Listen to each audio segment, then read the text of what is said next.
Today, we will study something about customs declaration.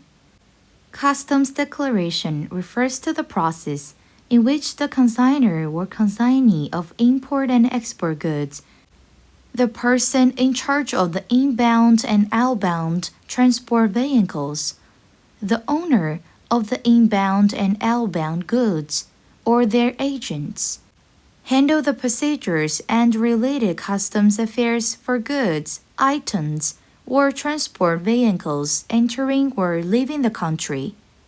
The customs declaration for inbound and outbound goods is usually classified into two types, namely self-declaration and customs broker. I would like to ask what the basic contents are involved in customs declaration for inbound and outbound goods. First, the basic contents of customs declaration for inbound and outbound transport vehicles. For inbound and outbound transport vehicles carrying goods and items, the manifest should include the general bill of lading and the relevant separate bills of lading. The manifest transmitter should submit primary data of the original manifest to the customs within the specified time limit. Meantime, the manifest transmitter should submit additional data of the original manifest to the customs before the arrival of the inbound goods and items at the destination port. After the customs receive the primary data of the original manifest, the customs declaration enterprise authorized by the consignee can handle the declaration procedures for goods and items. Second, basic contents of customs declaration for inbound and outbound goods. Fill in customs declaration form according to the regulations. Truthfully declare the commodity code, actual transaction price, country of origin, and corresponding preferential trade agreement code of import and export goods, and submit customs declaration documents. Affairs related to declaration. Apply for tax payments, refunds, and overdue tax payments. Apply for filing trade contracts, alteration, and cancellation after verification and bounded supervision. Apply for handling matters related to tax reduction and exemption for import and export goods. Handle affairs related to inspection and customs clearance of import and export goods. Handle other matters that should be handled by the Customs Declaration House. Let's learn about declaration steps. Step 1. Prepare the declaration documents. Declaration documents can be divided into two categories, namely customs declaration forms and attached documents. The attached documents include basic documents and special documents.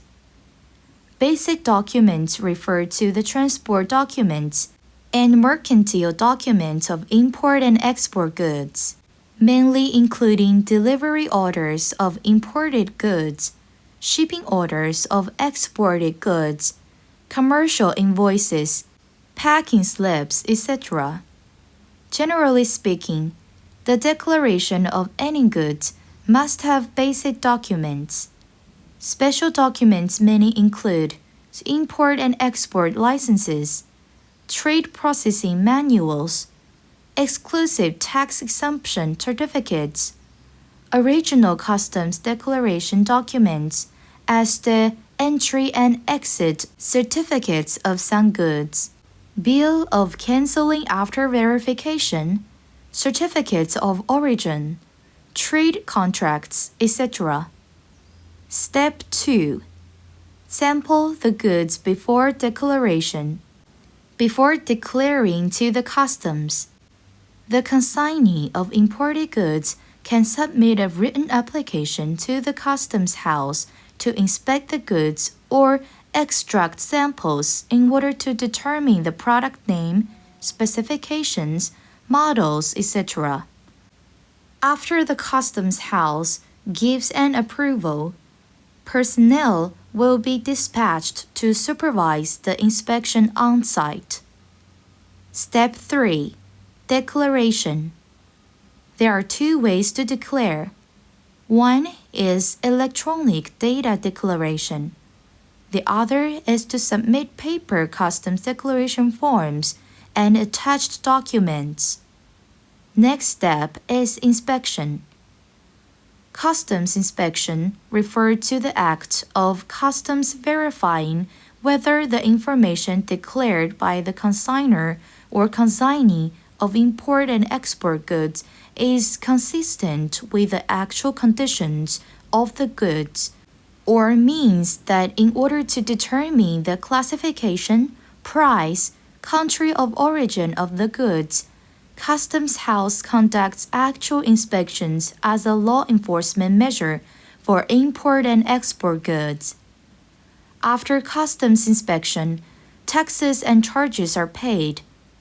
Import and export taxes and charges refer to the customs duties, consumption tax, value-added tax, and other taxes levied by customs houses in accordance with the law in importing and exporting.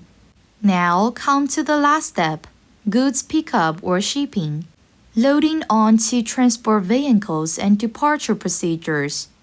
To this, all customs declaration procedures are completed. Let's now have a practice. Here is a case study. Try to analyze why the inspection and quarantine department imposed administrative penalties on the company. Some companies, due to lack of ignorance of relevant policies, did not apply for in-shipping inspection from the local inspection agency. They only found out about the requirement after the goods were shipped. As a result, they resorted to forging in-shipping inspection documents to handle customs clearance affairs in Laos. This behavior serious violated of the law and deserves as a warning. Next, we will explore further on how composition for customs inspections is defined. Your comments after class are welcome. Thank you for your listening.